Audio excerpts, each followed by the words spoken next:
What's up, guys? This wasn't that great an average, and so I won't dwell much into it. What I'll talk about instead is something you might be hearing the whole day: the coronavirus disease. Well, I'm no field expert in this matter as well, but with the gravity of situation escalating at an exponential rate, I think it's only time that we assume a small responsibility towards humanity. On the spectrum of kind of people during this situation, I'm going to talk about the two endpoints. If at the center lies sanity, on one side is paranoia, and on the other side are people who still don't give a damn. And I'm going to make a very humble request to the people at both ends of the spectrum to attempt approaching towards the center of the spectrum. Paranoia is never the right way to deal with any kind of crisis, especially when we're dealing with a global crisis of this scale.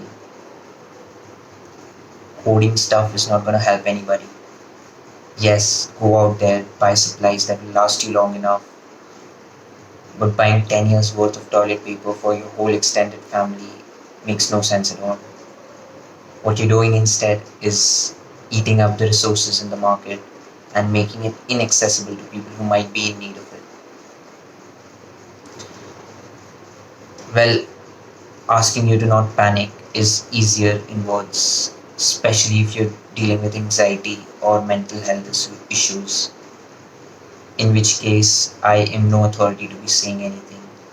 The least I can do is provide you links from reliable sources that might be of help to you. Those links would be the ones in the description down below. For the people on the other end of the spectrum, those who still don't give a damn, please grow up.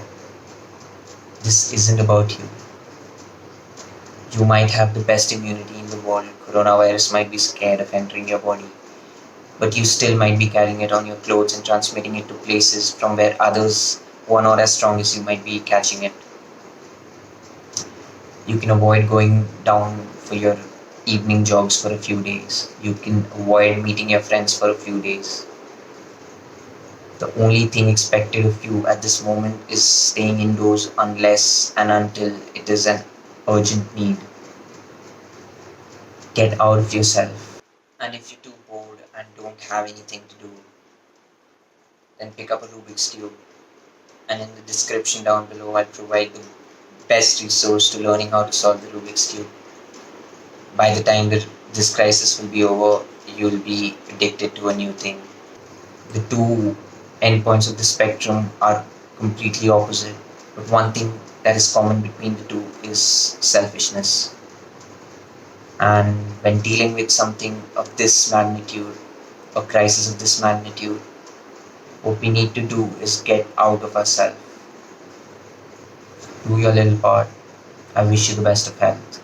Take care. Cheers.